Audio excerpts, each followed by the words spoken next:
My next guest, man, she can't help herself. It's Debbie Flower, America's favorite retired college horticultural professor. And a few months ago, we did a little presentation to the Sacramento Rose Society that we played back for you in episode 392 entitled, I Did Not Know That. I did not know that, referring to the gardening advice she has given us over the years that turns a light bulb on in your head. All sorts of great advice. For instance, one advice that she gave that made me immediately think I did not know that was the impact of rainfall on your soil. Mm-hmm. It compacts soil. It does. It's not good. No. So you put mulch down. That's why you put mulch. One of the reasons you put mulch down. Well, during this presentation, while we were talking to the Sacramento Rose Society about these I did not know that moments, well, Debbie sprang a new one on us. This is what she said.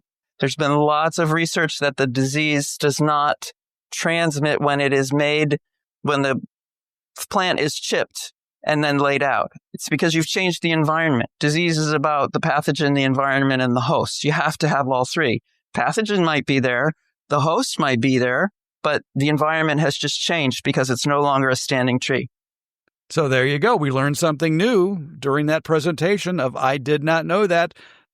And Debbie calls it the disease triangle. Oh, yeah. That was not original to me. Any plant pathology person who's studied plant pathology knows it's a disease triangle. And if you Google that on your electronic device, up will come a picture of a triangle with 3 points, right? Triangles have 3 points. And there will be the pathogen, which on one point, and the host, susceptible host on another one, and the environment on the third one, and in the middle is the disease. And that's what's needed to have a plant get a disease. And it's, if you know this, you can control diseases without chemicals. All right, so let's take a wild example. Let's say leaf-footed bugs. That's not a disease. Oh, you're right. We're talking about fungus, bacteria, or virus. All right. So let's set up an example of a disease triangle that you may be very familiar with. For example, peach leaf curl. If you have a peach or a nectarine tree, sometimes in the spring, you will see the leaves curl up and get weird little red growths on it and the leaves fall off. And that, I believe, is a fungus. Mm-hmm. And that's what I was just checking. The host is a peach or a nectarine. And the conditions have to be right, and that would be a damp, warm spring. Right. Yes, it needs to be, I think, like 62 or 63, something like that. And there needs to be humidity. Funguses often need free water, meaning a droplet of water on, in this case, the leaf, for them to actually germinate out of their spore stage and grow into the plant. It certainly can bounce back up into the plant and spread on more leaves. Yes, and it often overwinters in the bark or in the debris below. Or the new buds.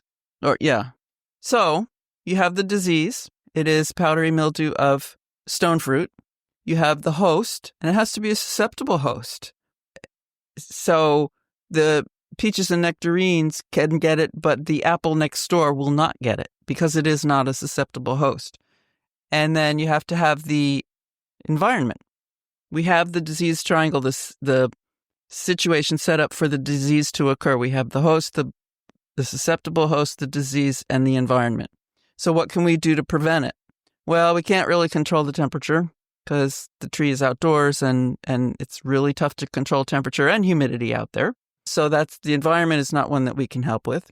The disease is present and the host is present. So we could maybe get a resistant tree. Resistant does not mean it will never get the disease. It just means it's less likely to. We may be able to control the humidity, that free water forming on the plant by pruning the tree during the dormant season so it's very open and we can get airflow through the plant. If we were excessive, if we were an orchard of peaches and nectarines, we might even turn on fans to dry them off so that the powdery mildew cannot establish in the host. But the easiest way in this case is to control the pathogen, the disease causing microorganism, which in this case is a fungus, and that is to do a dormant horticultural oil spray. So when the plant is leafless, you get some horticultural oil, not your kitchen oil, not motor oil. Motor oil, right. You want to use horticultural oil, and you mix it according to directions and spray it all over the plant to runoff. Means it's dripping everywhere. And you spray the ground under the plant too, and that will coat the spores of the fungus and prevent them from living. And so you've broken the triangle by removing the pathogen. In the case of peach leaf curl, you could also use a copper spray for that, or I think a synthetic spray. I don't know if they still sell it or not, chlorothalonil. Oh, I don't know. I don't know if it's still available or not, but that, you're right, it breaks the triangle. If you may be familiar with the fire triangle, which is fuel, heat, and oxygen. You need all three. You don't have one, you don't have a fire. Right.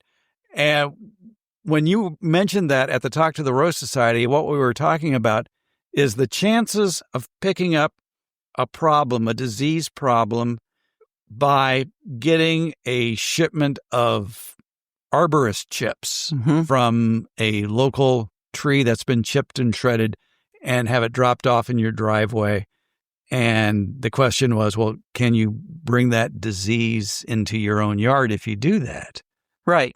And I've had arborists refuse to bring me a load because the tree they were removing was diseased and they didn't want to bring me the disease. And I didn't spend a lot of time arguing with them. I know better. I know that it would be just fine because we've broken the triangle. We have the pathogen was on a live plant. We have the susceptible host. Maybe I have that tree, that same species in my yard. And the environment, I can't, let's say the environment exists. I'm not using a specific example, so I can't tell you a specific environment. But what changes is when you chip that plant up, you change the environment. It's no longer a live plant. The fungus cannot live on a dead plant. There are funguses that do, but funguses that infect live plants can only live on live plants, and they will not be moved in the chips. And this has been proven by research done primarily at, I think it was Washington State University. So there are diseases, fungus. Fungus is the primary cause of disease in plants. We have fungus, bacteria, and virus. Fungus is the number one cause of disease in plants, and it often needs high moisture. As I said before, fungus often needs free water, a droplet of water, to germinate and grow. And so if you plant your plants too close together, let's say, and water gets trapped there, and then that allows the fungus to grow. Or if you don't prune them open enough, a tree, for instance, then that allows the fungus to grow because it traps moisture and allows that fungus to germinate and grow into the plant. So you can control some diseases by controlling your cultural practices. It could be the pathogen you control, the environment you control, or the host you control. Here's a nice disease, Phytophthora, and that's known to hit a lot of redwood trees. Well, maybe you don't plant redwood trees. Right. And redwood trees need to fight it off, need to be very healthy. And so there are lots of redwood trees where we are right now, and a lot of them are not healthy. Well, and they're not native either. They're native to the coast, where the fog comes in and they collect moisture that way. And we're not the coast; we're the dry inland. So, all gardening is local, right? And so all plants are local too, right? So you go with what you know. So instead of planting a coast redwood, you'd plant maybe a deodar cedar that can handle drier conditions. Yes. Which can handle drier conditions. And there are other native conifers that would work well here as well. And if you know you've got a disease, then don't put in other hosts. And if you know you have the disease, and this is something you can do throughout your garden this time of year, is rake up and discard anything on the ground, be it old fruit, old leaves, old stems, under problematic plants. If you had a problem with a plant, make sure it is clean. You haven't left anything on the soil where it can incubate until next spring. Or even in the tree. Mummies are what we call fruit that gets left in the tree and it rots right there. Well, you're allowing the disease to form in that fruit. And next year when you have new fresh fruit, the disease is right there ready to attack. Mm-hmm. And that can be true of insects as well. There are a lot of abandoned orchards in California farmland now as the price of almonds has dropped. Mm-hmm. So a lot of farmers are just leaving those old trees there with the mummies in them, and the navel orangeworm population is building up. And then in the almonds? It's overwintering in the mummies on the tree. Of oranges?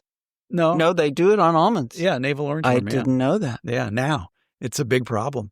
And they go to then just fly over to that next orchard, and that's a problem feast there. Yeah, so getting rid of an infected host is huge. It's a great idea. That's true for insects. Not powdery mildew, mealybugs. I have a bunch of succulents in pots, and I went by one the other day on my front porch and said, that has mealybugs. And I started pulling off the parts that had mealybugs, and then I pretty much came down to stems only and looked at the soil, and there are mealybugs in the soil and mealybugs on the pot. Trash the plant. Yep. It's not worth keeping. I have done that in the greenhouse to overwintering tomato plants, where the whitefly problem got so big, the only solution is just get rid of the infected plants and hope the other plants survive. Yes, a good horticulturist knows when to trash a plant. Yep, know when to hold them, know when to fold them. Yes. All right. The disease triangle, it's with us, it's all around of us, but knowing that you have 3 things you can control, the pathogen, the environment, and the host, you have a fighting chance of thwarting it. Absolutely. Good luck. Disease triangle. Debbie Flower, thank you. You're welcome, Fred.